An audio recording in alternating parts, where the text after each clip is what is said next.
Selamat pagi semuanya.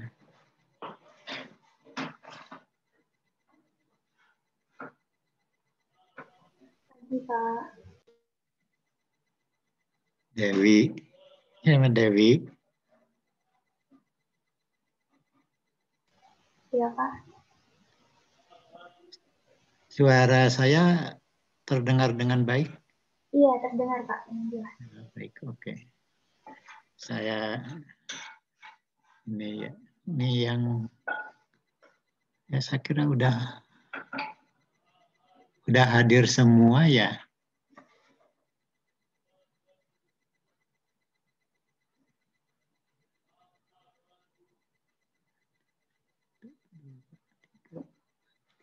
Enam, 7, 8, 9, 10,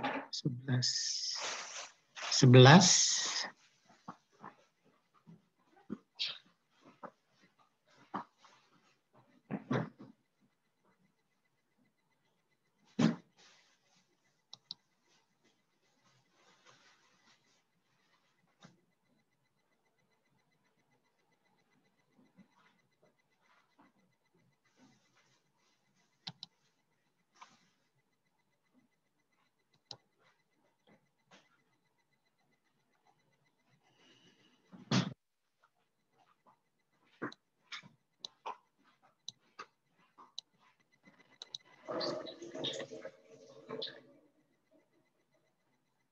Slide-nya sudah terlihat?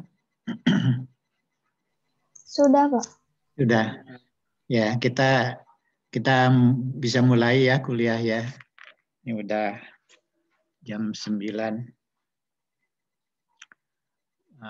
Selamat pagi semuanya. Semoga dalam keadaan sehat semua ya. Riki, sehat Riki?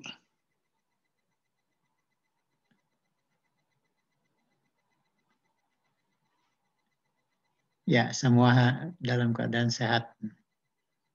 Kita mulai melanjutkan bahasan minggu yang lalu. Ini kuliah minggu ketiga ya, betul.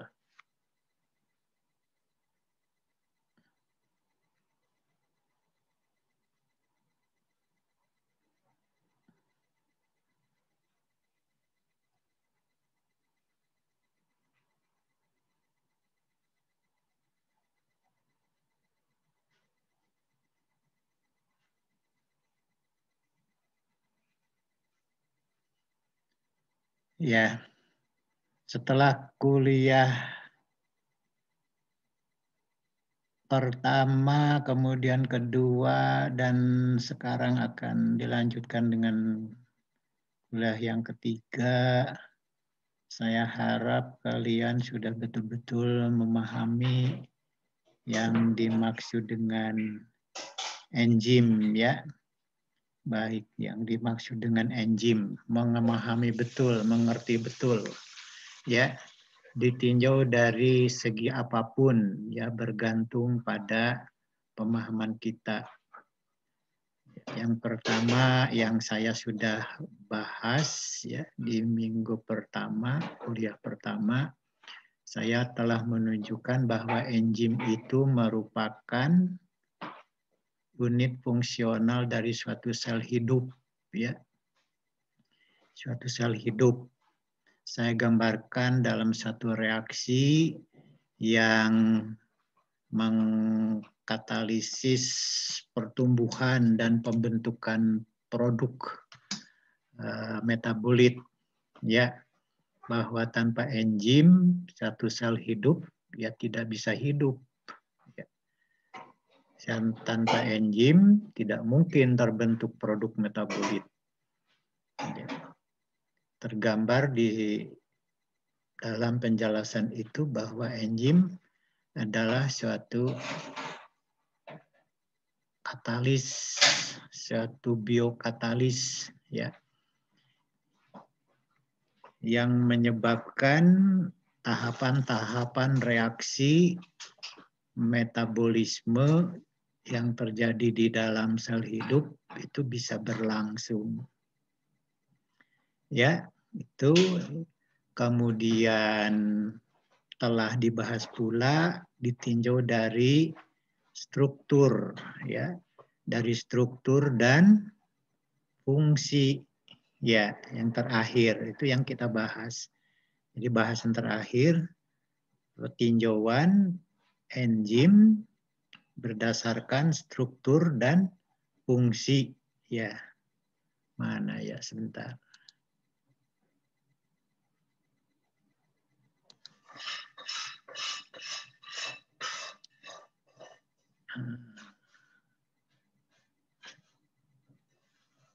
Ya, ditinjau dari strukturnya, enzim adalah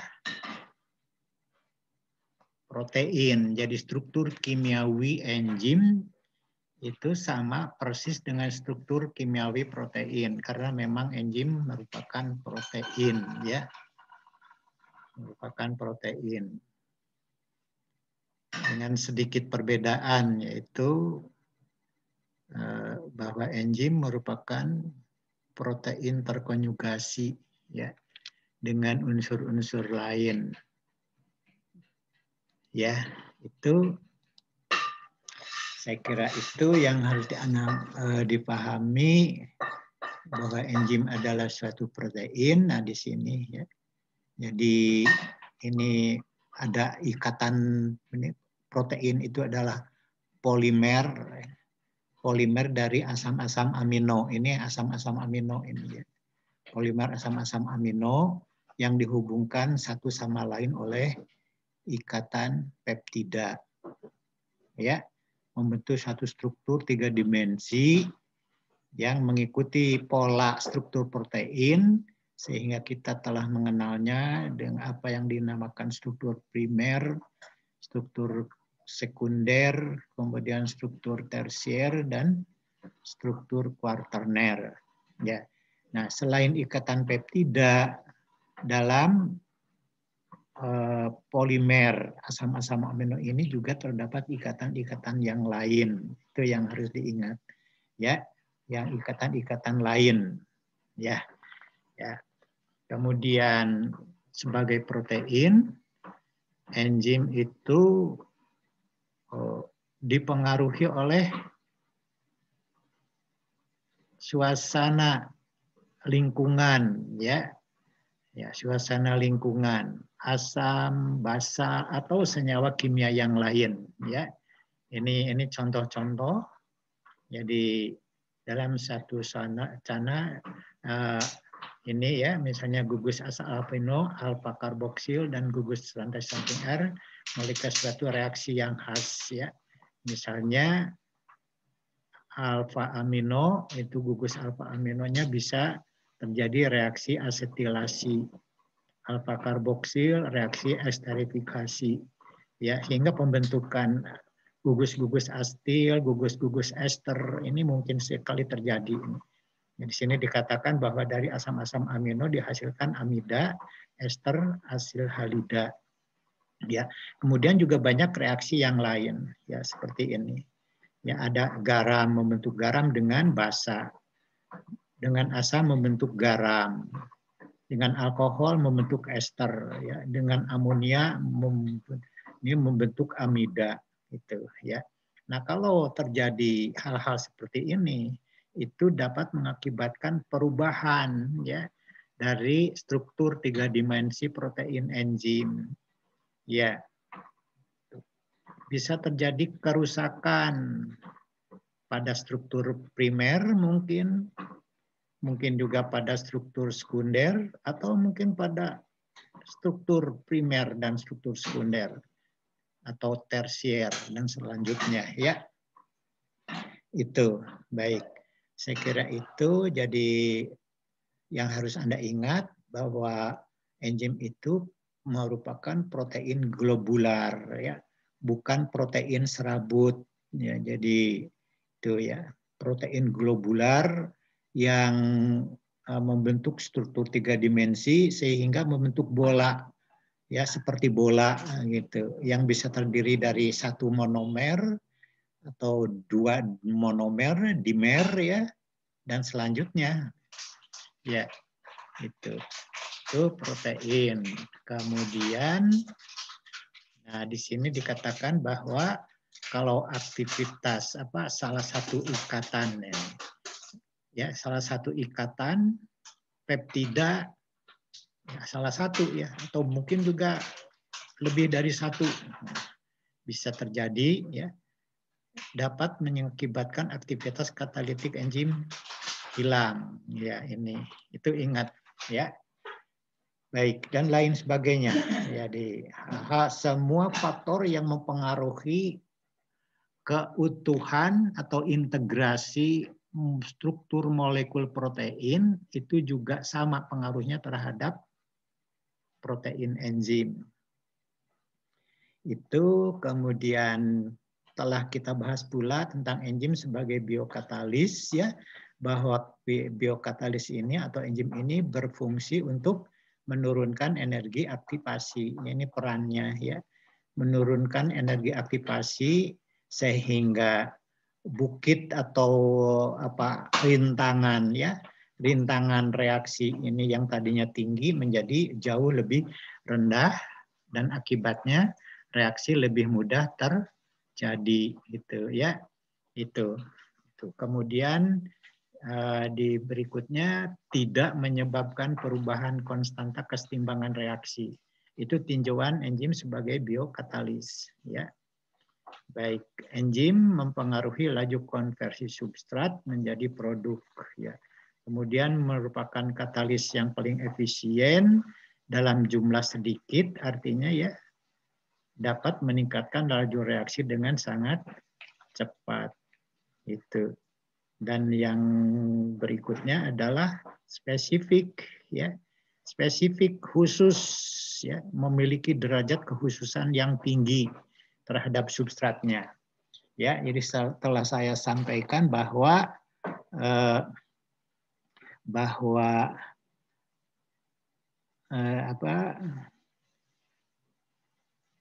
suatu enzim tertentu seperti misalnya enzim amilase itu khusus atau spesifik hanya mengenali substrat berupa amilum tidak mengenali substrat lain selain amilum. Jadi tidak mungkin satu enzim protease amilase dapat menghidrolisis protein itu spesifik memiliki derajat kekhususan yang tinggi gitu Nah, kemudian tadi saya sudah katakan bahwa enzim itu merupakan protein terkonjugasi artinya bergabung atau terkonjugasi dengan unsur lain tidak hanya terdiri dari protein. Memang ada enzim yang hanya terdiri dari protein ada dalam jumlah kecil. Nah, di sini dikatakan dapat kita lihat bahwa protein enzim ini protein murni protein yang disebutnya apoenzim itu umumnya tidak aktif atau kurang aktif. Nah, ini jadi aktif tapi aktivitasnya rendah gitu umumnya tidak aktif. Kemudian ada unsur lain yang menyertai enzim itu yang disebut dengan kofaktor. Kofaktor ini berupa ion-ion anorganik, senyawa organik, jadi bisa anorganik, bisa organik. Ini juga sama, tidak aktif sebagai katalis. Baru setelah kofaktor dan protein enzim atau apoenzim bergabung, ini membentuk suatu holoenzim. Nah, holoenzim inilah sebetulnya yang sehari-hari kita kenal dengan nama enzim, yaitu protein yang dengan kofaktor protein terkonjugasi ini kan protein terkonjugasi dengan kofaktor. Kofaktor bisa senyawa atau unsur anorganik, bisa unsur organik Baik, ini contoh-contoh kofaktor anorganik. Jadi logam-logam pada umumnya ini ingat.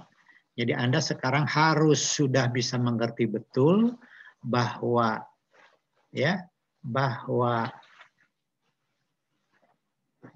enzim atau mikroba tidak akan tumbuh dengan baik kalau ke dalam medium tidak ditambahkan logam-logam ya yang biasanya ditambahkan dalam bentuk garam seperti ZnSO4 gitu ya atau MgSO4 gitu ya. Itu. Kemudian kofaktor organik ini contohnya ya NAD, jadi ingat kembali apa yang dimaksud dengan NAD ya, FAD, ada koenzim A, ada vitamin ya mungkin dalam kuliah lain sudah dijelaskan dalam protein. NAD itu nikotinamid adenin di nukleotida.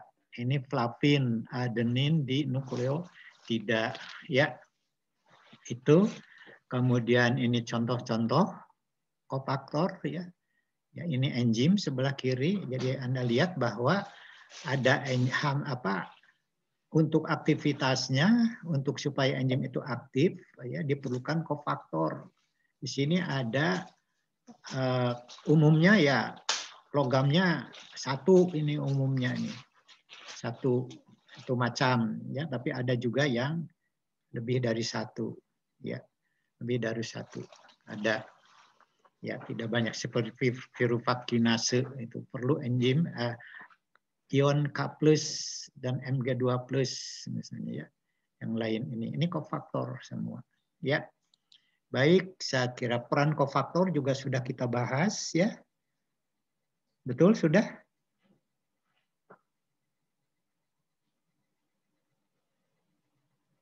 Halo?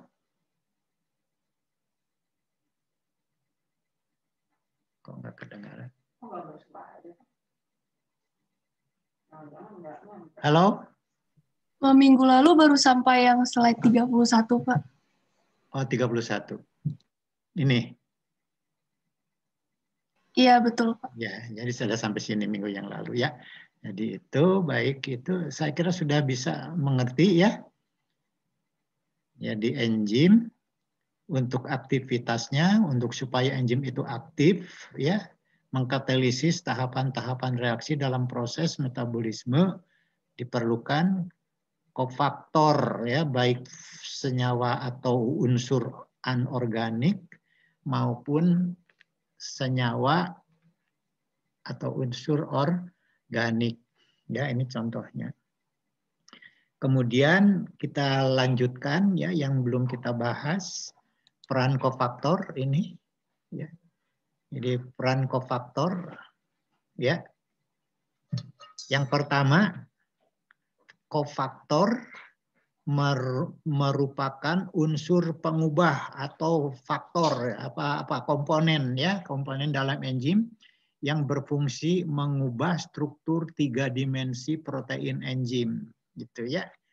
Mengubah struktur 3 dimensi protein enzim menjadi bentuk yang aktif sebagai katalis. Jadi tanpa kofaktor, protein enzim, apoenzim, ya, tanpa kofaktor, nah ini ya, tanpa kofaktor, apoenzim ini tidak aktif, ya, tidak aktif. Kemudian adanya kofaktor menyebabkan kofaktor mengubah struktur 3 dimensi protein enzim dari yang tadinya tidak aktif menjadi aktif sebagai katalis itu. Yang kedua, mengubah struktur 3 dimensi molekul substrat terikat. Jadi substrat yang sudah terikat pada pusat aktif dari enzim. Ingat ya, bukan substrat yang belum terikat dengan enzim ya. Jadi mengubah struktur 3 dimensi molekul substrat terikat, substrat yang sudah terikat dengan dalam pusat aktif enzim ya atau dengan enzim sehingga terjadi interaksi aktif antara enzim dengan substratnya ini ya. Baik. Kemudian yang ketiga merupakan penstabil konformasi protein enzim agar enzim tetap berada dalam bentuk yang aktif sebagai katalis. Jadi setelah diubah di sini dari bentuk tidak aktif menjadi bentuk yang aktif, ya. Nah, kemudian distabilkan, dia berfungsi menstabilkan juga, jadi tidak kembali dari diubah dari tidak aktif menjadi aktif, lalu tidak aktif lagi, tidak ya. Jadi stabil. Setelah diaktifkan, dia tetap aktif selama reaksi itu berlangsung. Ya, baik. Kemudian yang keempat bisa juga kofaktor itu merupakan karier ya, molekul pembawa, molekul transport itu ya, kendaraan ya, yang mentransfer gugus kimia tertentu seperti CO2, gugus metil ya, gugus amino dan elektron ya, memindahkan ya, atau memberikan gugus-gugus CO2 dari satu zat kimia tertentu ke molekul yang lain gitu ya, mentransfer gugus metil dari senyawa satu ke senyawa yang lain gitu ya. Ini baik, saya kira ini keempat faktor peran kofaktor ya, diingat baik-baik. Ini contoh peran ini yang keempat, ini pembawa, molekul pembawa atau karier yang mentransfer gugus kimia tertentu ya, seperti CO2 ini ya, ini. Jadi ini adalah suatu reaksi transaminasi ya. Ya, yaitu contoh transfer gugus amina pada suatu reaksi dengan katalis transaminase. Ini ya, transaminase. Jadi enzim transaminase.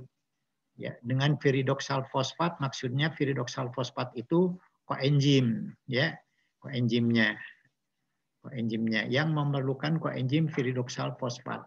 Ini baik. Ya, di sini reaksinya seperti ini asam glutamat, kemudian asam piruvat ya.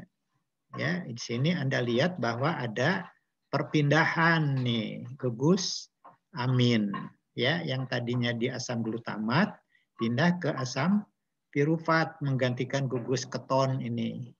Ya, di sini.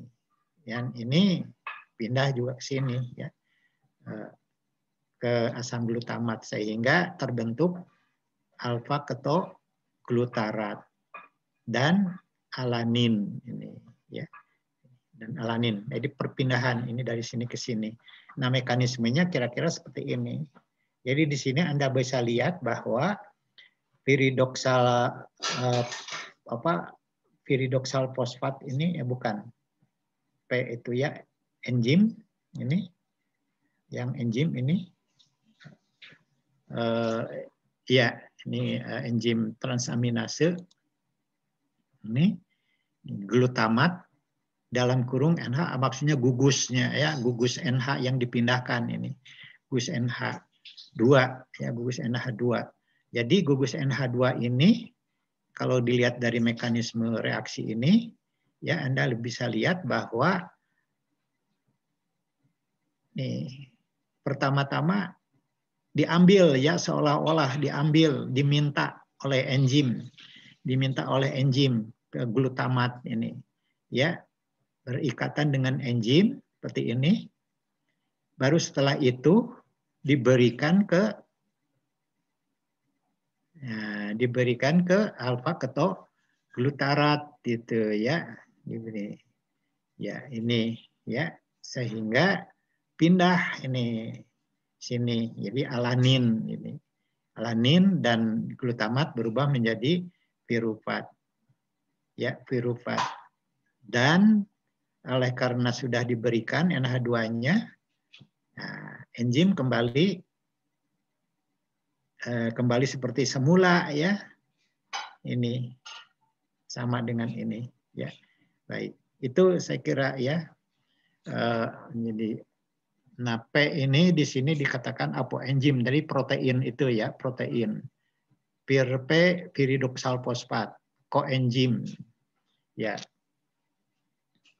Disebut koenzim karena viridoksal fosfat merupakan senyawa organik ya. kemudian Anda bisa lihat juga di sini peran enzim sebagai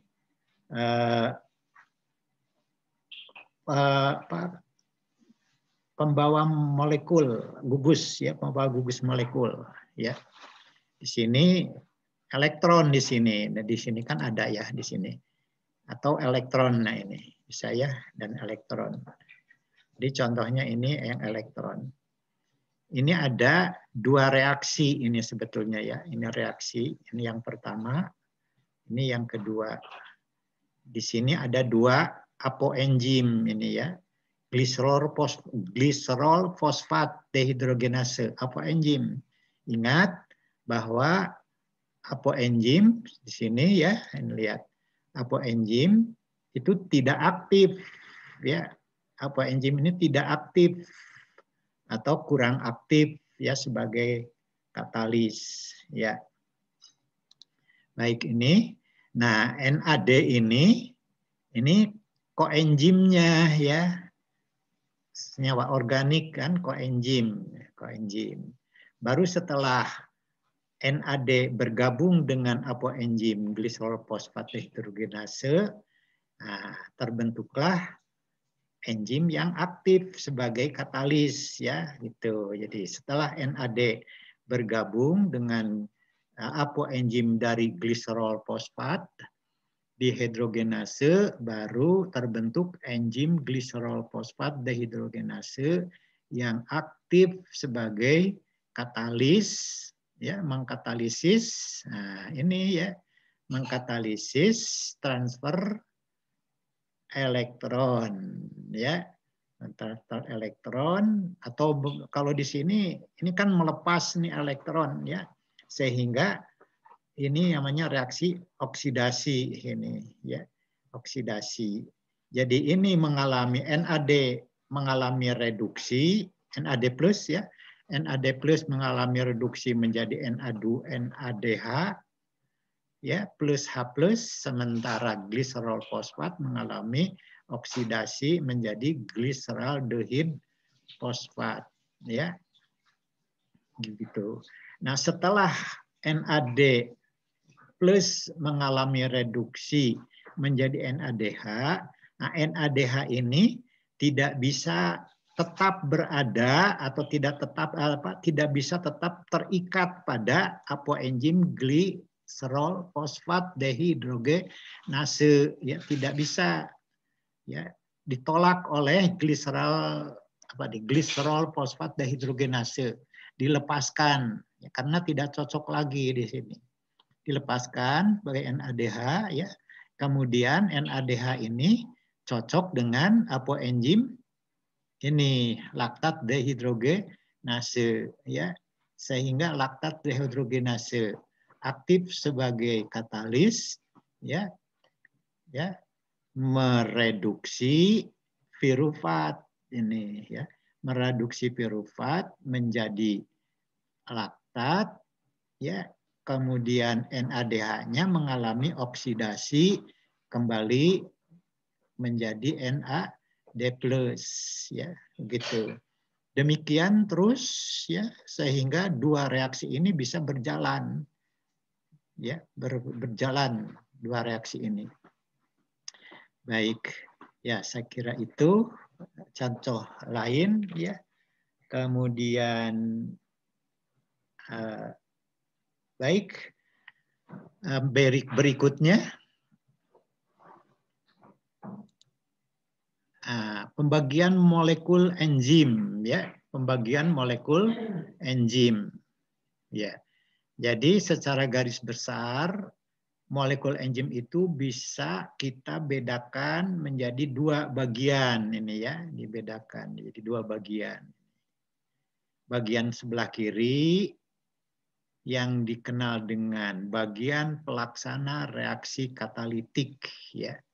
Bagian pelaksana reaksi katalitik, dan bagian sebelah kanan ini yang dikenal dengan bagian pengendali reaksi katalitik.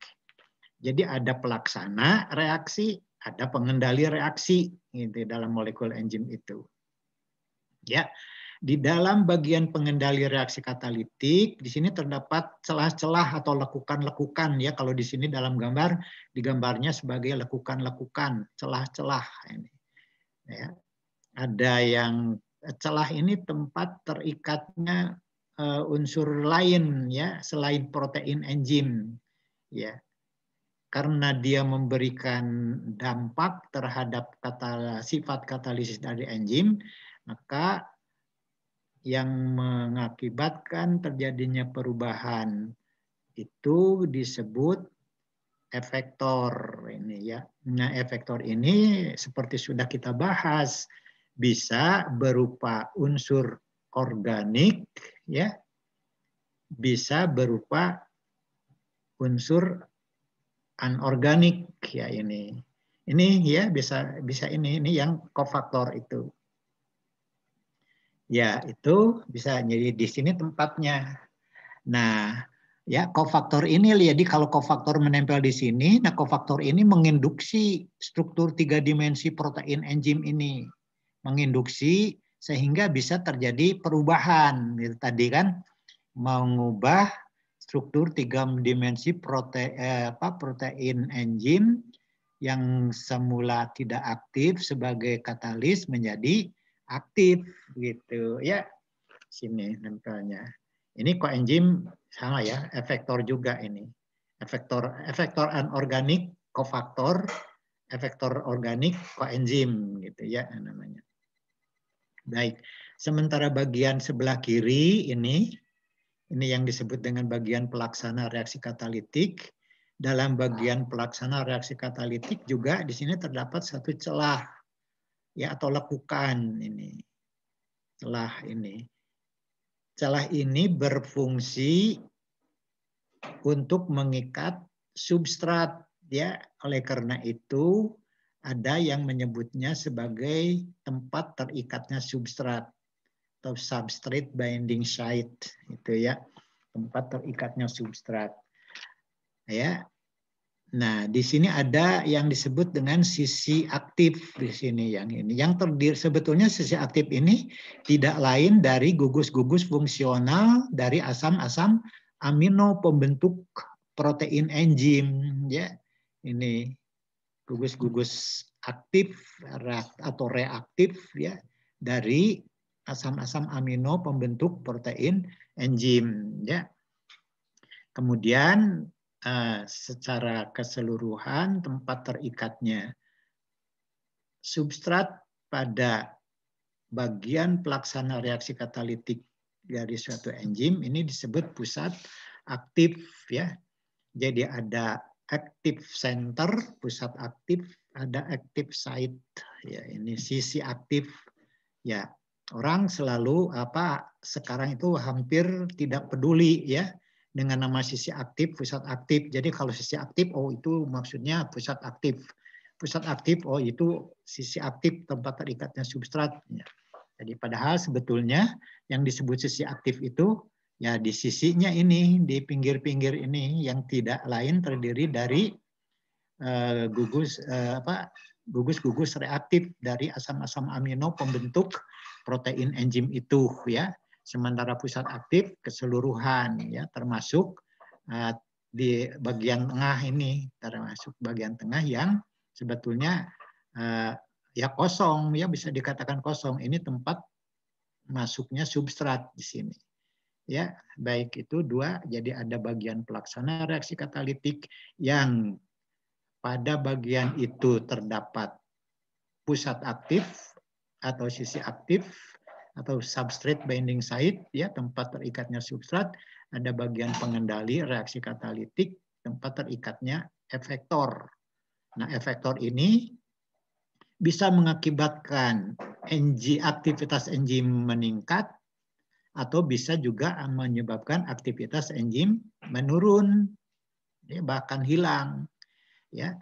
Efektor yang menyebabkan aktivitas enzim meningkat itu yang disebut dengan aktivator ya, aktivator ya, aktivator mengaktifkan itu. Sementara yang menyebabkan enzim tadinya aktif menjadi tidak aktif itu yang disebut dengan inhibitor. Jadi efektor ini bisa berupa aktivator, menyebabkan enzim menjadi aktif, bisa berupa inhibitor, menyebabkan enzim menjadi tidak aktif. Itu ya. Nah, celah efektor ini bisa lebih dari satu, ya, bisa lebih dari satu. Ya, baik.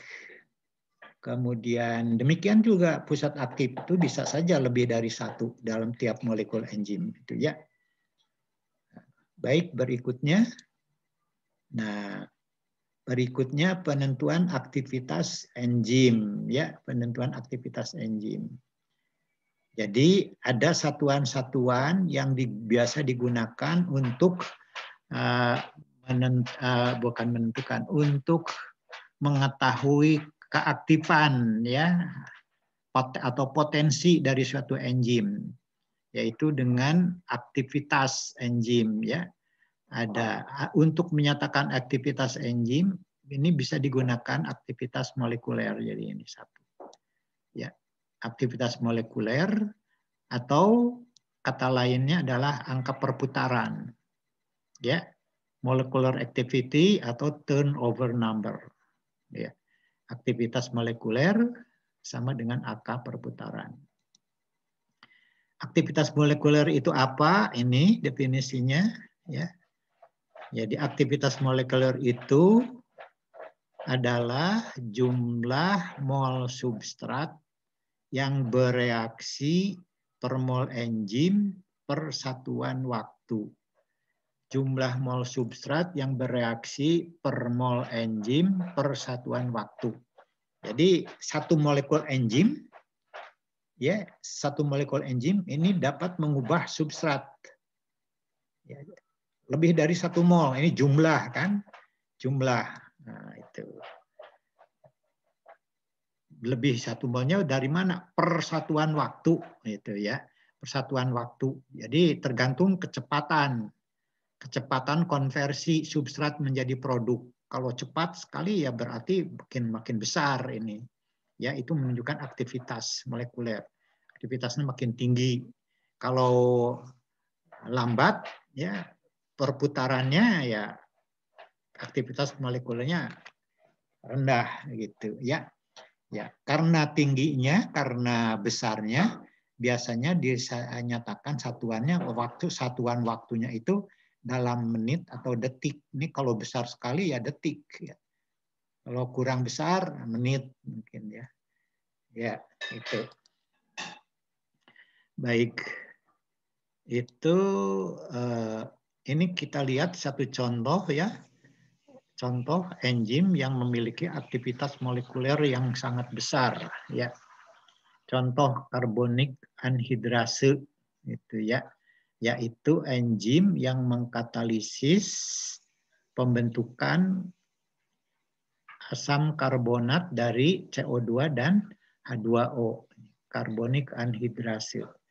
Jadi hasil pengujian kinetik Michaelis Menten menyatakan bahwa 1 mikrogram enzim ya pada pH 7 temperatur antara 35 derajat Celcius sampai 37 derajat Celcius memberikan laju reaksi maksimum sebesar 1,2 kali 10 pangkat minus 3 mol CO2 yang bereaksi per menit ya. Yang bereaksi per menit. Jadi 1,2 kali 10 pangkat minus 3 mol CO2 yang bereaksi per menit. BM karbonik anhidrase 30.000 gram per mol. Ya. Ini perhitungannya sehingga dihasilkan ini aktivitas molekuler sebesar 3,6 kali 10 pangkat 6 mol CO2 yang bereaksi per menit per mol enzim. Ya, artinya apa? Artinya tiap mol enzim, ya, tiap mol enzim dalam 1 menit dapat menghasilkan asam karbonat dari CO2 dan H2O sebanyak 3,6 kali 10 pangkat 6 ya. Itu 10 pangkat. Jadi cepat sekali, besar sekali. Ini memang karbonik anhidrase merupakan satu contoh enzim yang memiliki aktivitas molekuler sangat tinggi, ya. Yang lain tidak setinggi ini, ya. Enzim-enzim lain tidak setinggi ini. Itu contohnya. Bisa diikuti sampai di sini?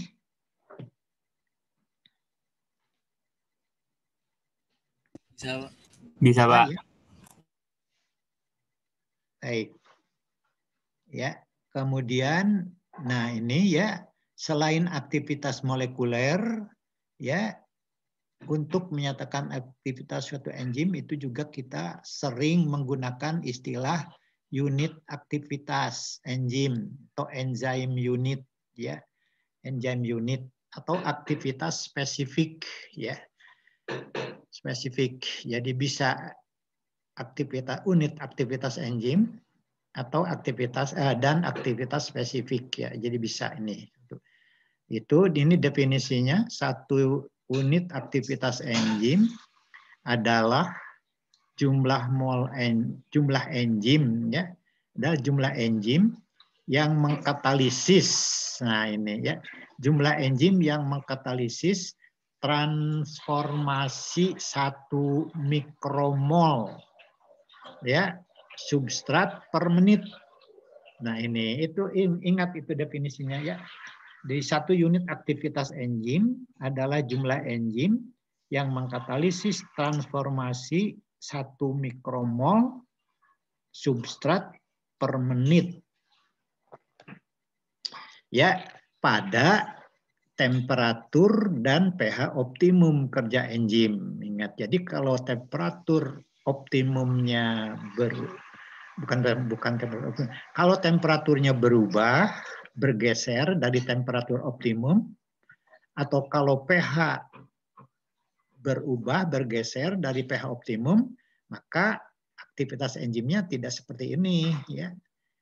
Jadi 1 mikromol jumlah enzim yang mengkatalisis transformasi 1 mikromol substrat per menit pada temperatur dan pH optimum harus dinyatakan. Jangan lupa untuk menyatakan temperatur dan pH optimum. Ya, karena pada temperatur yang berbeda, pada pH yang berbeda, aktivitasnya, unit aktivitasnya tidak seperti ini, ya, berubah. Ya, kemudian apa yang dimaksud dengan aktivitas spesifik? Jumlah unit aktivitas enzim per miligram protein. Jadi di sini ya tidak dinyatakan. Jadi ini berapa banyak enzim ya? Kalau ini untuk satuan berat dari enzim ya miligram protein enzim dibagi saja, dibagi berapa banyak enzim nih, mol enzimnya nih ya, berapa banyak enzim, beratnya berapa ini ditimbang, ini kan dibagi, dihasilkan aktivitas spesifik. Saya kira itu ya definisinya. Kemudian penentuan aktivitas enzim Anda harus tahu ya. Penentuan aktivitas enzim harus, ingat ini, harus ya. Penentuan aktivitas enzim harus dilakukan pada pH dan temperatur optimum. Nah, ini ya. Harus dilakukan pada pH dan temperatur optimum. Kerja enzim dengan konsentrasi substrat dan konsentrasi kofaktor berlebih ya. Ya, jadi jangan kurang konsentrasi substratnya. Kofaktornya juga demikian, jangan kurang ya.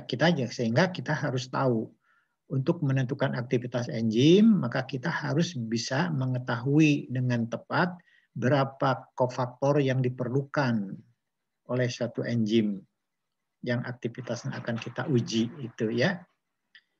Ya. Ya. Jadi konsentrasi substrat berlebih sehingga laju reaksinya mengikuti reaksi orde 0 terhadap substrat. Itu ya. Baik. Pada konsentrasi substrat berlebih, laju reaksi enzimatik tidak bergantung pada konsentrasi substrat. Nah ini kenapa harus menggunakan substrat berlebih? Karena tidak bergantung. Jadi aktivitas enzim atau laju reaksi enzim tidak bergantung pada konsentrasi substrat. Ya, laju reaksi berbanding lurus dengan konsentrasi enzim.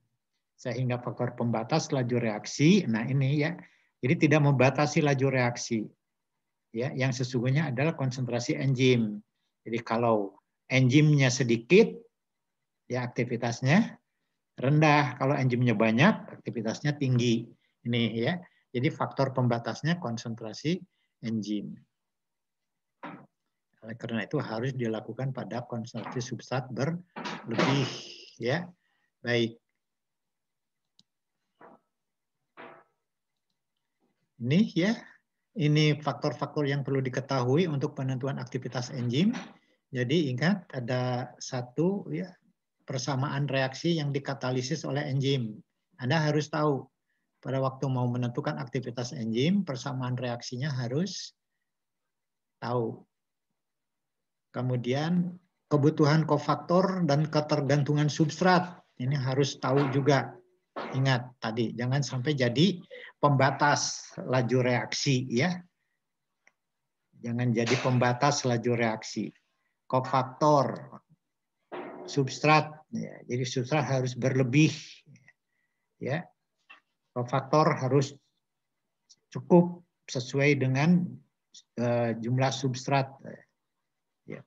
Kemudian ini ingat pH optimum kerja enzim, temperatur optimum kerja enzim. Jadi penentuan aktivitas enzim ini harus dilakukan pada pH optimum kerja enzim dan temperatur optimum kerja enzim. Gitu. Ya, itu yang disebut dengan aktivitas. Ya. Jadi kalau pH-nya tidak berada pada pH optimum, temperaturnya juga tidak berada pada temperatur optimum, maka aktivitas enzim yang terukur itu tidak merupakan aktivitas yang sesungguhnya dari enzim itu, ya. Jadi potensinya tidak keluar, tidak muncul. Ya. Kemudian yang keenam ya, kita juga harus tahu cara untuk menentukan produk reaksi, ya, produk reaksi, ya, ini, ya, cara untuk menentukan produk reaksi. Nah, cara untuk menentukan produk reaksi ini bisa dianalisis secara kimiawi, ya. Kalau kita dulu pernah ada titrasi, ya, volumetri, apalagi argentometri. Bisa juga menggunakan alat ukur, ya, alat ukur seperti contohnya adalah spektrofotometer misalnya, ya, atau alat ukur yang lain, ya. Jadi alat ukur yang dapat digunakan untuk menentukan konsentrasi dari produk reaksi. Nah, atau juga bisa Anda menentukan konsentrasi substrat. Nah, kalau produk reaksi dilihat pertambahannya, kalau produk konsentrasi substrat dilihat pengurangannya, gitu saja, ya. Jadi bisa. Itu penentuan aktivitas enzim. Kemudian, nah, ini ya, jadi tadi bahwa penentuan aktivitas enzim harus dalam keadaan konsentrasi substrat berlebih. Reaksi harus berada pada orde 0 di sini. Sehingga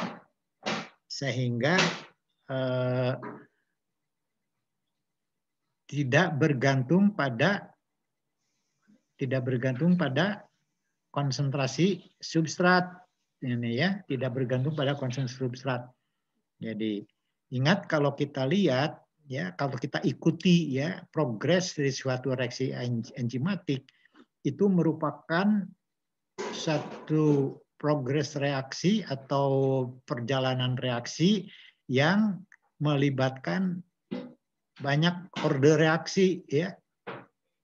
Di antaranya ada bagian yang menyatakan bahwa konsentrasi substrat ini menyebabkan secara proporsional peningkatan laju reaksi, ya. Ini yang disebut dengan orde 1. atau yang termasuk reaksi orde 1. Kemudian ada juga yang sama sekali tidak bergantung pada konsentrasi substrat. Ini yang disebut dengan orde 0. Tapi ada juga di antara orde 0 dan orde 1 di sini, ya, yang melengkung ini. Ya, ini bergantung pada konsentrasi substrat, tapi tidak linear seperti ini, ya. Ini melengkung. Jadi ada merupakan satu fungsi, ya, orde reaksi antara 0 dan 1. Ya. Jadi ingat penentuan aktivitas enzim, kita harus membuat reaksi enzimatik itu berada pada orde 0 ini, yaitu pada keadaan pada konsentrasi substrat berlebih gitu ya, sehingga laju reaksi tidak dipengaruhi oleh konsentrasi substrat. Itu penentuan aktivitas enzim.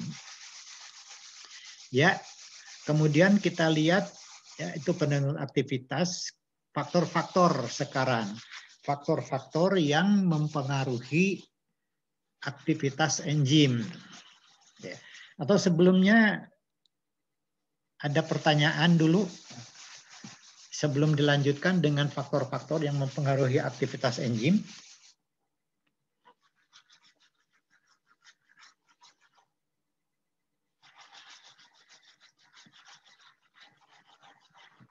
Tidak ada?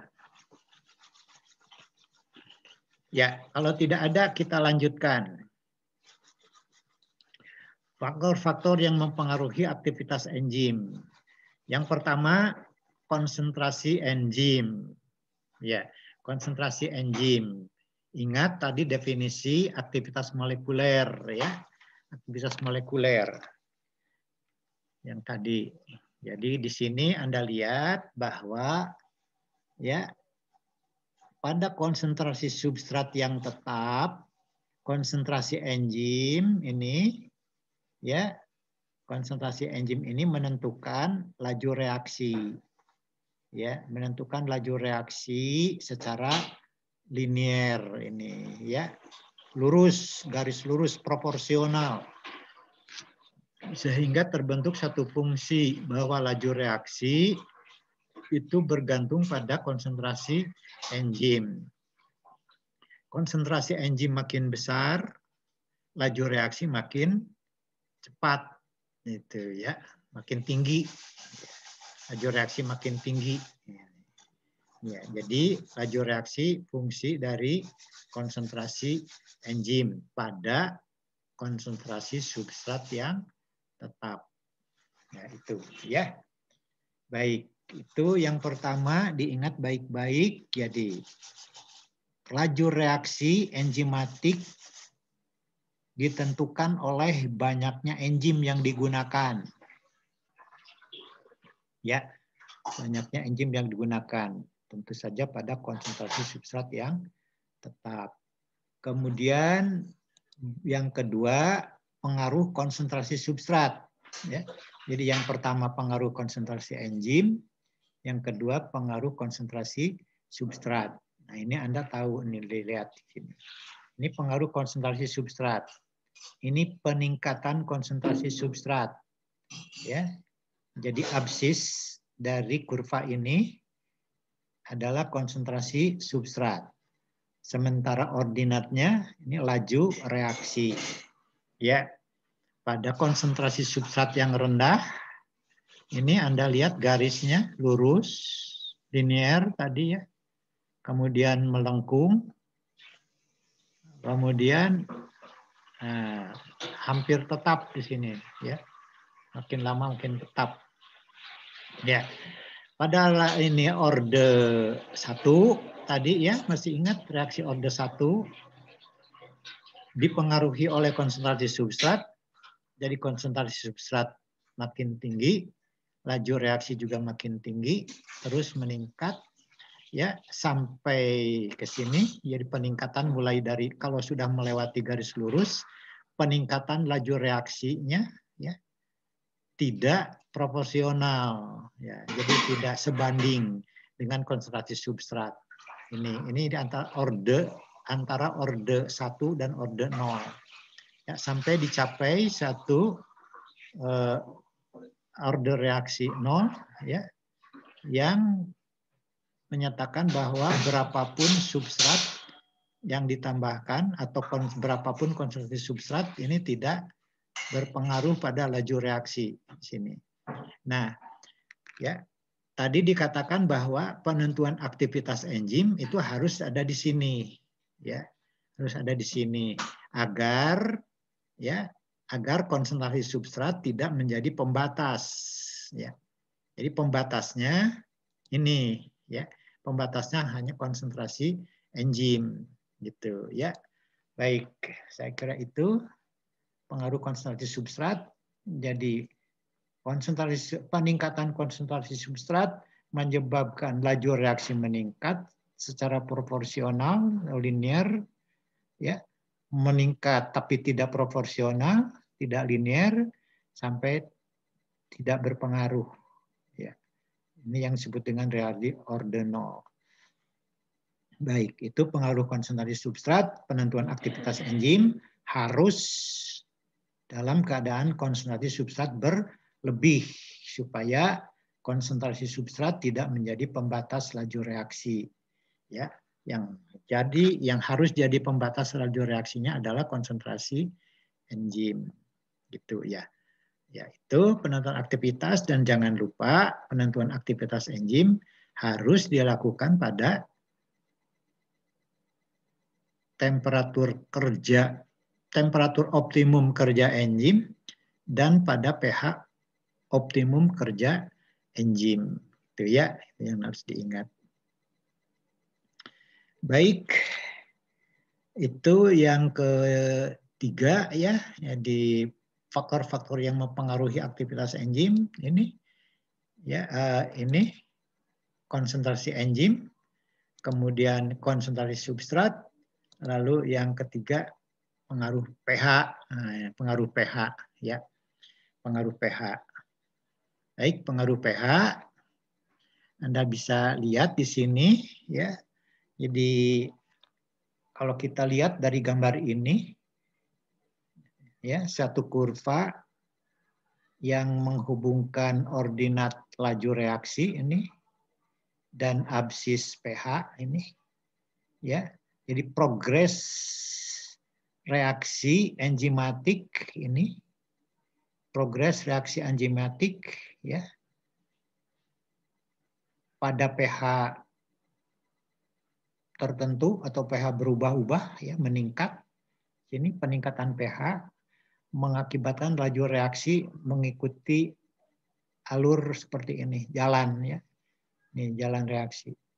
Demikian. Jadi naik sampai satu titik puncak, kemudian turun. Ya. Peningkatan pH menyebabkan laju reaksi enzimatik meningkat. Ya, sampai dicapai suatu nilai ya, titik di sini yang menunjukkan laju reaksi tertinggi ya pada pH tertentu ya. Jadi pH yang menyebabkan laju reaksi enzimatik maksimum itu yang kita kenal dengan pH optimum kerja enzim. Ini. Kalau pH-nya terus naik, ya dinaikkan lagi dari sini, maka laju reaksi enzimatik menurun. Nah ini menurun, ya, makin tinggi, ya, terus sampai tidak aktif, ya, menurun sampai dicapai keadaan tidak aktif kalau terus pH-nya dinaikkan. Ingat itu ya. Ya. Baik, ya, keadaan ini atau kurva ini ya oleh Michaelis Menten dijelaskan seperti berikut ya. Jadi ini mekanisme reaksinya ya. Jadi Michaelis ya, Michaelis ini penjelasan Michaelis Menten ya, Michaelis mempostulasikan bahwa dalam suatu reaksi enzimatik, ya, enzim itu, ya, dalam satu sistem reaksi enzimatik, enzim itu bisa dipostulasikan berada dalam keadaan terionisasi ini, ya. Dalam keadaan ionisasi ini, ya, bisa berbentuk E, bisa berbentuk EH, ya, bisa berbentuk EH2, ya, itu, ya. Jadi Michaelis Menten atau Michaelis dan kawan-kawan menyatakan bahwa dalam suatu reaksi enzimatik yang pH-nya berubah, itu ya, yang pH-nya berubah bisa berada atau bisa dipostulasikan dalam keadaan dalam 3 bentuk ionisasi, E, EH, EH2. Nah, itu ya. E, EH, EH2. Nah, kalau ini, kalau 3 bentuk ini, pada keadaan 3 bentuk ionisasi ini, ya, 3 bentuk ionisasi ini, ya, kalau bereaksi dengan substrat, ya, atau mengkonversi substrat, maka akan terbentuk E membentuk ES, EH membentuk EHS, EH2 membentuk EH2S. Nah, kemudian dari ketiga bentuk kompleks enzim substrat ini, ya, dari ketiga bentuk kompleks enzim substrat ini, ya, ini dan ini, itu hanya bentuk ini, bentuk EHS saja yang dapat menghasilkan produk, ya, hanya EHS saja yang dapat menghasilkan produk. Nah, EHS inilah atau bentuk ionisasi EH inilah yang dikatakan enzim berada pada pH optimum, ya, pada pH optimum. Sementara kompleks ini terbentuk pada pH di luar pH optimum, pada ini di luar pH optimum, gitu ya. Ini rendah mungkin di sini, lebih rendah dari pH optimum. Ini lebih tinggi dari pH optimum. Atau ini lebih rendah kali ya. Ini lebih tinggi dari pH optimum, ini lebih rendah dari pH optimum. Gitu. Itu penjelasan Michaelis Menten. Jadi ini penjelasannya, ya. Nah, ini, ya. Jadi menurut Michaelis Menten, pusat aktif dari enzim dapat muncul dalam 3 keadaan ionisasi. Begitu, yaitu EH2, EH, dan E. Ini, ya. Ini penjelasannya. Yang tadi saya uraikan itu seperti ini. Bentuk EH2 mempunyai satu muatan positif lebih tinggi ini, ya, daripada bentuk EH.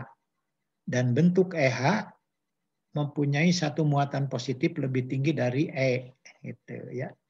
K1 dan K2 adalah konstanta kesetimbangan atau konstanta disosiasi dari reaksi ionisasinya. Gitu, ya, dari reaksi ini. Ini konstanta disosiasi yang menyatakan apakah bergeser ke arah EH2 atau ke arah EH atau ke arah E, gitu, ya. Ini, ya, jadi tergantung nilai K1 dan K2 ini. Itu baik, ya. Kemudian masing-masing bentuk dapat berinteraksi dengan substrat. Nah, ini, ya, berinteraksi dengan substrat. Jadi kalau di sini ini E dengan S, EH dengan S, bentuk EH2 dengan S, membentuk EH2S, dan seterusnya, ya. Itu, ya, baik, ini masing-masing bentuk dapat berinteraksi dengan substrat, membentuk kompleks enzim substrat yang juga berada dalam 3 keadaan ionisasi. Jadi bisa EH2S kalau bentuk ionisasi dari enzimnya EH2, bisa EHS yang terbentuk, bisa juga ES yang terbentuk. Nah, ini juga dalam keadaan merupakan kesetimbangan gitu ya, yang bergantung pada nilai dari konstanta disosiasi ini, K3, K4. Ya, dipostulasikan bahwa hanya bentuk EHS saja, nah, ini yang dapat menghasilkan produk reaksi, ya, sehingga dapat disusun skema ya seperti ini maksudnya, ya seperti ini. Jadi disusun skema reaksi seperti ini. Jadi dari ketiga bentuk ionisasi kompleks enzim substrat ini hanya ini saja, hanya EHS saja, ya hanya EHS saja. ES tidak, EH2S juga tidak, ya, ya hanya EHS saja yang dapat menghasilkan produk reaksi. Bila pH rendah, nah ini ya. Bila pH rendah, daerah bawah yang dominan. Oh, jadi bila pH rendah ini ya dominan. Bila pH tinggi ini dominan. Ya, baik saya kira itu. Jadi bila pH rendah, daerah bawah yang dominan, konsentrasi EH2S yang tidak produktif tinggi, sedang kompleks AS yang produktif rendah, reaksi lambat. Ya. Nah ini ya, bila pH rendah ini dominan, konsentrasi EH2S tinggi, EHS rendah, hingga reaksinya lambat. Ya, begitu. Jadi tergantung pH-nya. Kalau rendah sekali, ya ini katakan ini tidak ada misalnya ya, ya tidak ada sama sekali. Tapi kalau ini banyak, ini sedikit, reaksi lambat. Dan sebaliknya tentu saja ya. Dan sebaliknya pada pH tinggi, daerah atas yang dominan, kompleks ES yang tidak produktif tinggi, reaksi lambat. Baik ya. Jadi ini pada pH tinggi ini dominan. Ini sedikit, ini banyak, ES banyak, EHS sedikit, reaksi lambat juga. Ya, reaksi lambat. Baik, itu di antara kedua nilai pH tersebut dapat ditemukan keadaan yang menyebabkan konsentrasi EHS yang produktif tinggi. Oleh karena itu laju reaksinya juga tinggi. Ya, ini. Jadi di antara pH tinggi, pH rendah ini betul ya, pH rendah. Ya, pH rendah ya. Antara pH rendah dan pH tinggi ada satu nilai pH. Nah, ini yang membentuk EHS paling tinggi sehingga laju reaksi pembentukan produk berjalan dengan cepat. Nah, ini yang disebut dengan pH optimum ya di sini. Jadi pH ini mungkin pH kalau rendah minimum kali ya. Kalau tinggi maksimum. Ya, jadi seperti yang sudah dibahas pada kuliah-kuliah mikrobiologi ya bahwa pertumbuhan mikroba itu dipengaruhi oleh pH. Ada pH optimum, ada pH minimum, ada pH maksimum. Ya, pada pH optimum pertumbuhan akan berjalan dengan baik ya, dengan sangat baik, maksimum laju pertumbuhannya. Baik, itu saya kira ya ini mengerti penjelasan ini? Ya. Ya, kemudian yang terakhir dari bab ini, bahasan bab ini adalah pengaruh temperatur, ya, pengaruh temperatur. Ya, setelah diplot dalam suatu gambar, laju reaksi atau pengaruh temperatur terhadap laju reaksi enzimatik itu seperti ini. Jadi mirip ya, mirip dengan ini, mirip dengan pH. Kalau pH ini apa kemiringannya tidak terlalu berbeda ini, ya tidak terlalu berbeda. Kalau temperatur kemiringannya berbeda. Ini landai, ya, lebih landai dibandingkan dengan ini, ya. Ini lebih curam. Jadi setelah melalui temperatur optimum kerja enzim, ini penurunan laju reaksinya curam. Jadi kalau di sini kita lihat dari keadaan 1, ya, keadaan 1 temperatur meningkat, ini laju reaksi enzimatik juga meningkat sampai dicapai suatu titik. Sini nomor 2, ya, yang menyatakan bahwa disitulah terjadi laju reaksi maksimum, laju reaksi paling cepat, laju reaksi enzimatik paling tinggi, atau aktivitas enzim paling tinggi, ya, itu yang kita kenal dengan temperatur optimum kerja enzim. Ini, ya, temperatur optimum kerja enzim itu ini, ya, itu kemudian temperaturnya dinaikkan, maka akan terjadi penurunan laju reaksi. Ya, kemiringan dari kurva ini namanya dari 1 ke 2 itu aktivasi, ya. Aktivasi ini. Aktivasi enzim. Jadi pengaktifan enzim dari kurang aktif, naik temperaturnya lebih aktif, naik temperatur lebih aktif, naik temperatur lebih aktif. Nah, ya, sampai dicapai temperatur optimum kerja enzim yang menunjukkan aktivitas enzim paling tinggi atau laju reaksi enzimatik paling cepat, ya, paling tinggi. Begitu. Kemudian setelah mencapai laju reaksi yang paling tinggi, puncak ini, temperaturnya terus dinaikkan, akan terjadi penurunan laju reaksi yang lebih drastis, ya.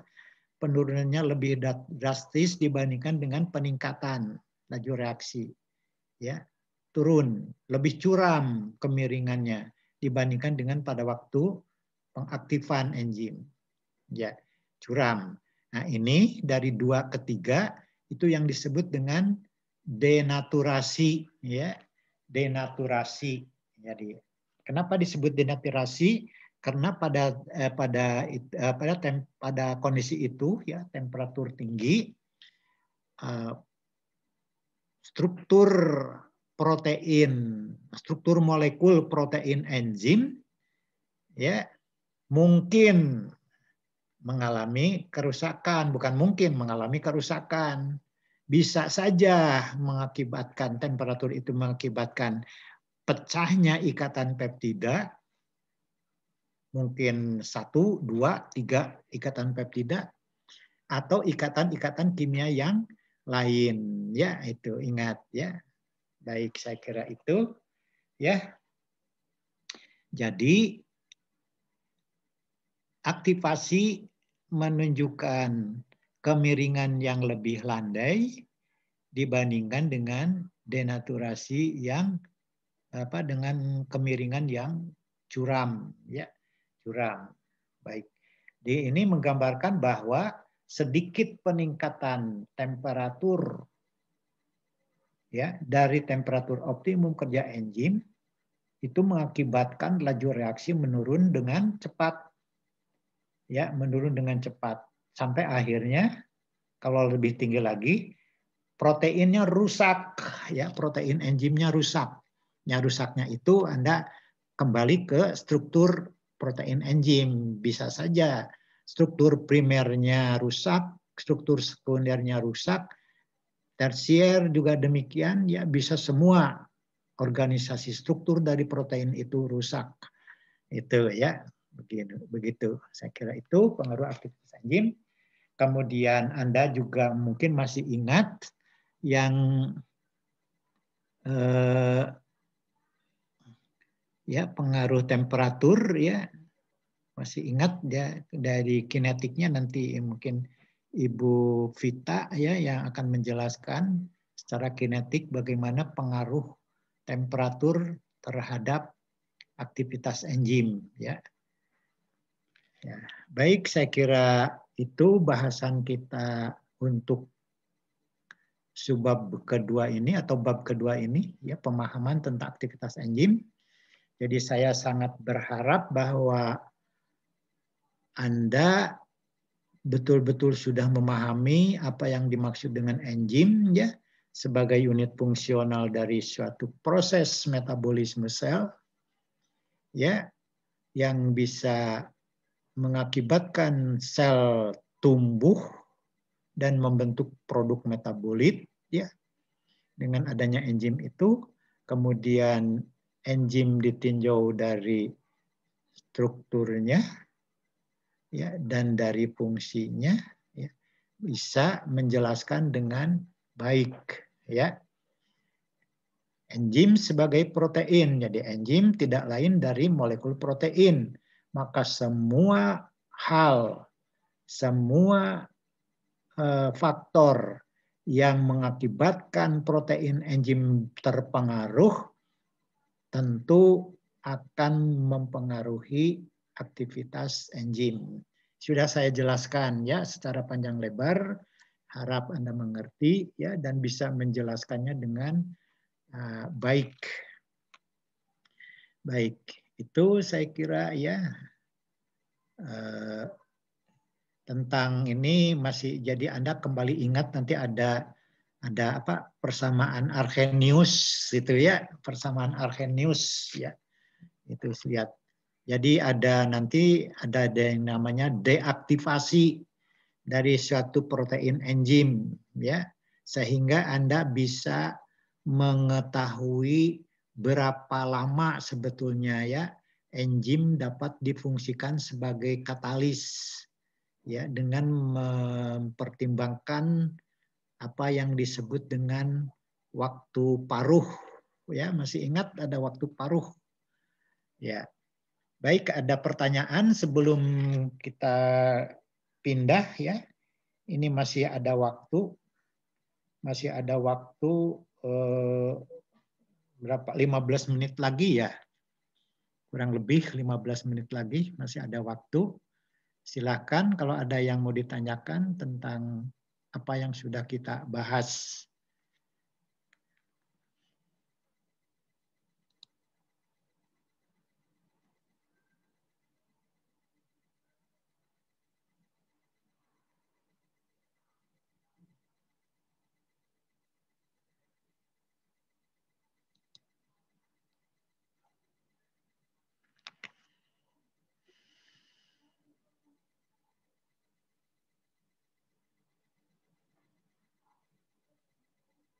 Tidak ada.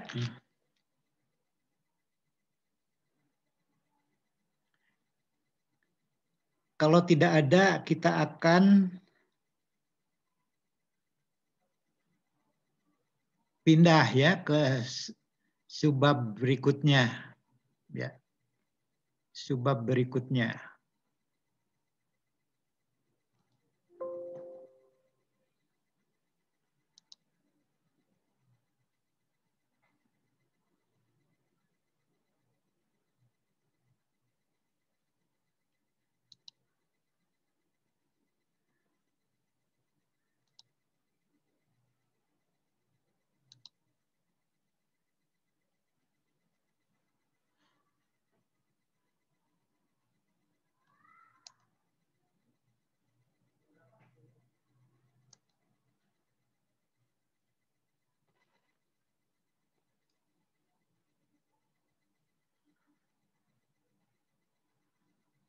Nah, ini bab ketiga ya, bukan bab keempat, ini bab ketiga. Bisa terlihat sebelum kita lanjutkan? Belum terlihat, Pak. Belum, Pak. Belum. Sudah terlihat slide-nya? Belum. Oh, belum.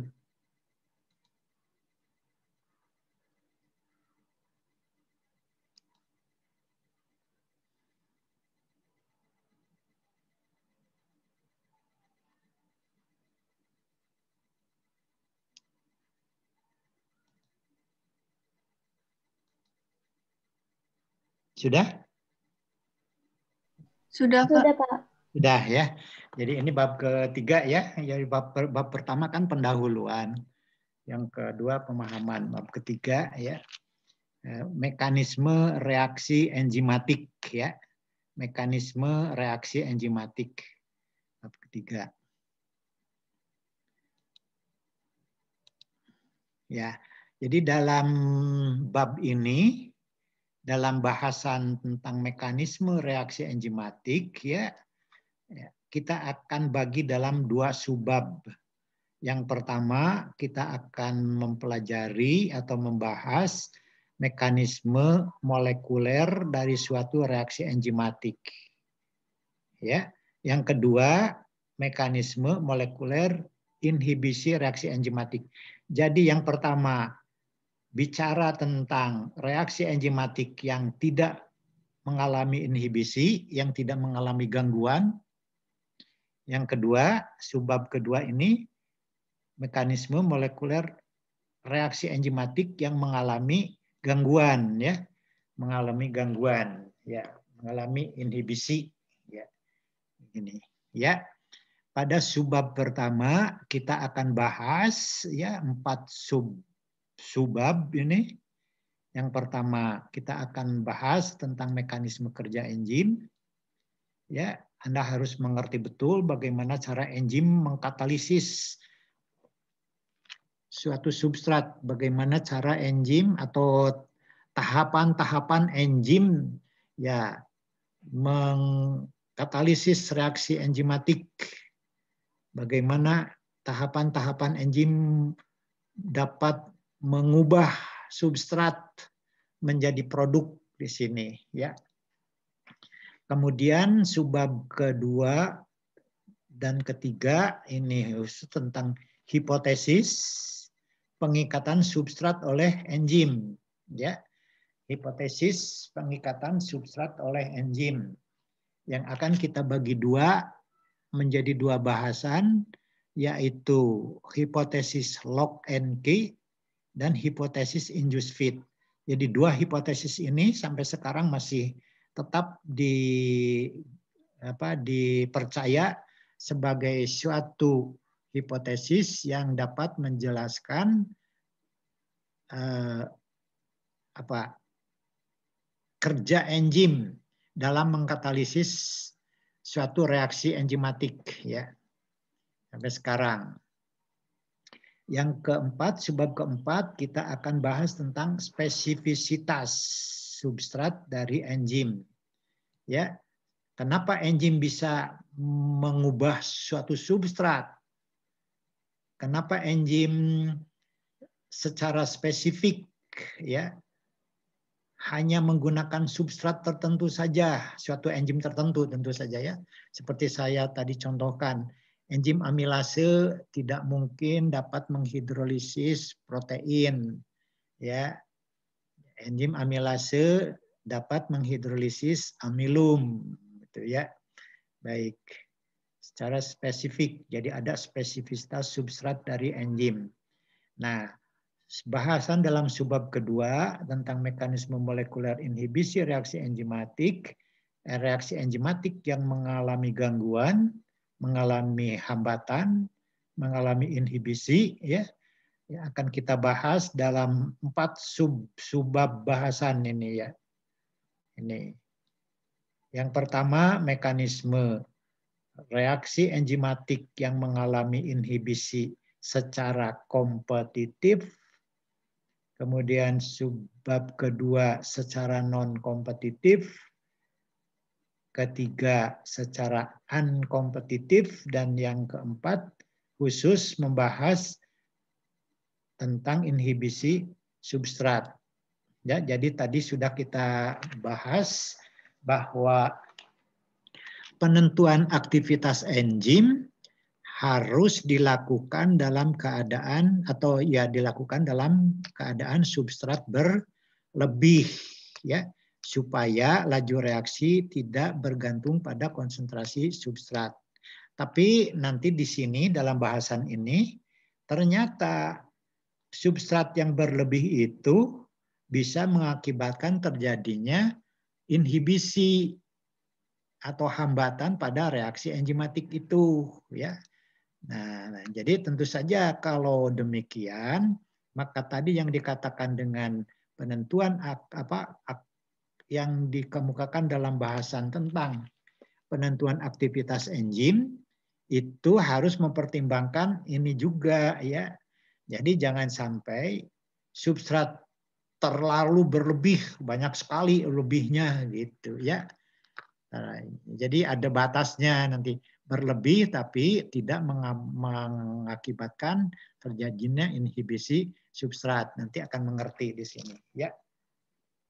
Baik, itu sebuah bahasan, jadi Anda sudah bisa bersiap diri untuk sama-sama membahas mekanisme molekuler reaksi enzimatik ya, baik untuk reaksi enzimatik yang tidak mengalami inhibisi maupun untuk reaksi enzimatik yang mengalami inhibisi. Jadi silakan dilihat catatannya ya, bukunya dibuka ya, supaya pada waktu kita membahas ya dari sekarang ke depan itu tidak terlalu asing ya, tidak terlalu mengalami kesulitan. Ya. Baik. Sekarang kita lihat dulu apa yang dimaksud dengan mekanisme reaksi ya. Ya, jadi ada beberapa hal yang berkaitan dengan mekanisme reaksi. Ya, ini ingat ya, mekanisme reaksi merupakan uraian secara rinci.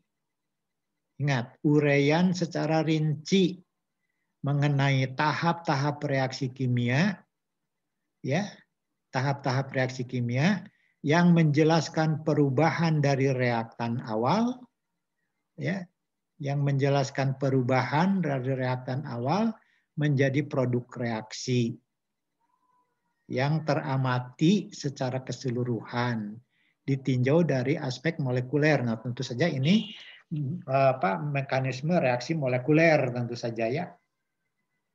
Mekanisme reaksi molekuler ya. Kalau tidak molekuler ini nggak usah diikutsertakan molekulernya.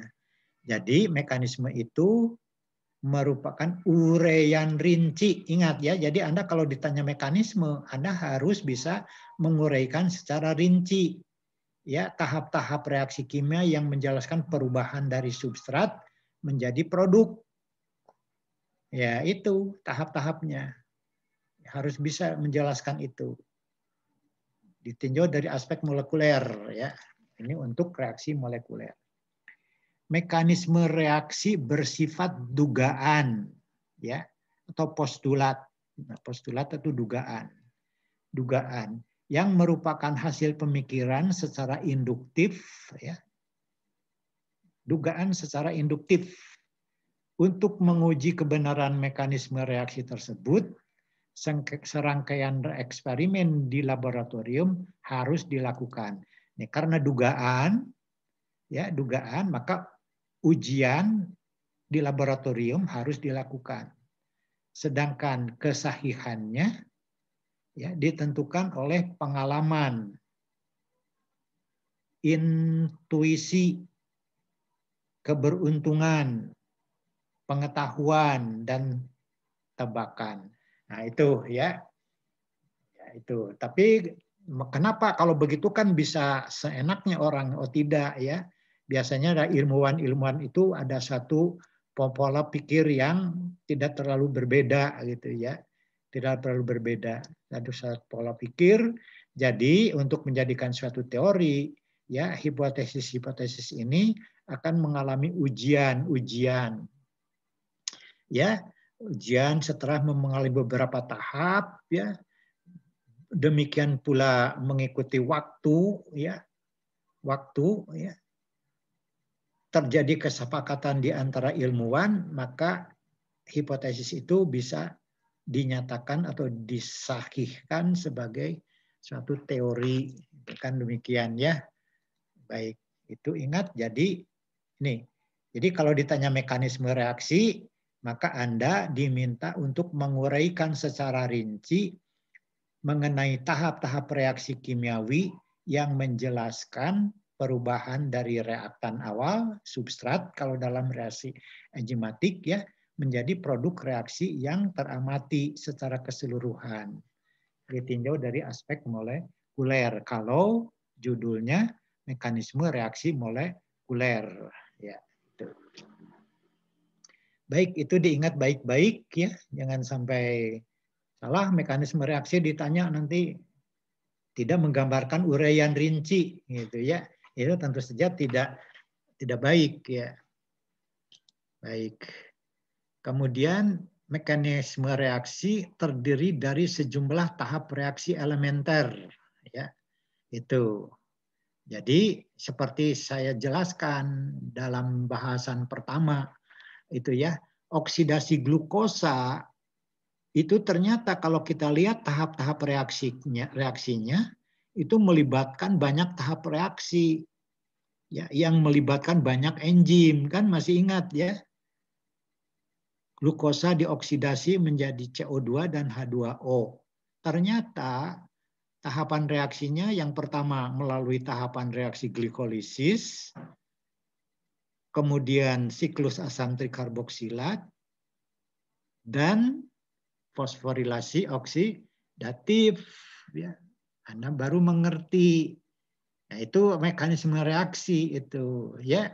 Sementara yang tertulis yang di buku-buku yang biasa kita langsung baca bahwa glukosa C6H12O6 tambah O2 menjadi CO2 dan H2O, itulah yang disebut dengan reaksi keseluruhan, overall reaction ya, jadi reaksi keseluruhan itu ya.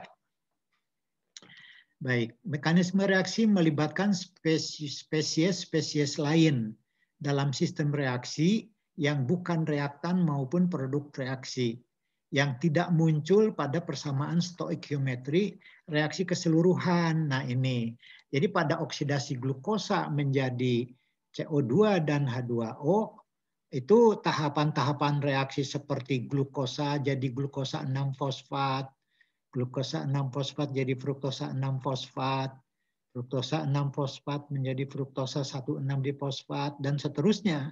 Itu tidak muncul gitu ya. Jadi mekanisme reaksi melibatkan spesies lain dalam sistem reaksi yang bukan reaktan maupun produk reaksi yang tidak muncul pada persamaan stoikiometri reaksi secara keseluruhan. Ya, spesies-spesies ini biasa disebut sebagai intermediate atau zat antara. Ya, itu. Beberapa spesies intermediate merupakan molekul-molekul stabil yang dapat dideteksi keberadaannya dan dapat diisolasi di laboratorium. Ada pula intermediate yang sangat aktif yang hanya dapat diamati dengan peralatan yang sangat canggih. Jadi intermediate ini atau zat antara ini ada yang dapat diamati dengan mudah, tapi ada juga yang harus melibatkan peralatan yang canggih ya untuk mengamati itu. Ya, jadi harus bisa dibuktikan bahwa intermediate itu ada gitu ya. Ya baik. Intermediate mempunyai lifetime yang sangat singkat dan jumlahnya sangat sedikit. Nah, ini yang harus Anda perhatikan. Jadi kalau mau meneliti di laboratorium, mau membuktikan, ingat ya. Jumlahnya sedikit, umurnya singkat. Ya. Ya. Itu. Sehingga bisa saja dianggap tidak ada, tidak teramati. Gitu ya, tidak teramati, tapi menurut teori, menurut hipotesis itu harus ada misalnya ya, tapi tidak teramati bisa ya. Baik, kemudian kejadian reaksi pada tingkat molekuler. Nah ini ya, jadi tingkat molekuler, ingat kalau mekanisme molekuler ya tingkat molekuler seperti saya katakan tadi di sini bahwa untuk mekanisme reaksi molekuler ya ininya ditinjau dari aspek molekuler ya. Jadi ini untuk secara umum ini ya tidak harus ada ini ya. Kalau molekuler ya harus ada. Sulit dijelaskan melalui cara kinetik atau secara analitik. Bukan tidak bisa dijelaskan secara kinetik maupun analitik, tapi tidak mudah ya untuk memahami mekanisme reaksi molekuler ya dengan secara kinetik atau cara analitik. Ya. Oleh karena itu, pada bahasan sekarang ini kita akan mempermudah ya pemahaman mekanisme molekuler reaksi enzimatik melalui gambar-gambar ya ini. Ya, ingat itu. Jadi nanti kita lihat gambar-gambar. Ya. Dalam sistem reaksi enzimatik terjadi interaksi melalui ikatan-ikatan kimia yang lemah antara enzim dengan substratnya. Ikatan-ikatan ini bersifat labil dan hanya terjadi untuk waktu singkat karena akan pecah kembali pada waktu enzim dibebaskan setelah menghasilkan produk. Nah, itu ya. Saya kira itu jadi ingat ya kuliah kita hari ini sampai di sini dulu ya. Jadi bahasan tentang mekanisme molekuler reaksi enzimatik ya sudah kita awali dengan pemahaman tentang mekanisme reaksi ya, mekanisme reaksi. Ingat ya, jadi sekarang Anda tidak boleh tidak mengerti lagi, tidak boleh tidak tahu lagi apa yang dimaksud dengan mekanisme reaksi itu ya. Sehingga kalau diminta nanti jelaskan mekanisme reaksi oksidasi ya etanol menjadi asetaldehid misalnya, ya harus bisa menjelaskan dengan baik ya, uraian rinci, ingat tahap-tahap perubahan substrat menjadi produk. Baik, sampai di sini dulu ya. Kalau ada pertanyaan silakan, saya tunggu. Kalau tidak ada kita akan langsung tutup kuliah ini. Ya, silakan kalau ada pertanyaan. Jadi waktunya sudah habis.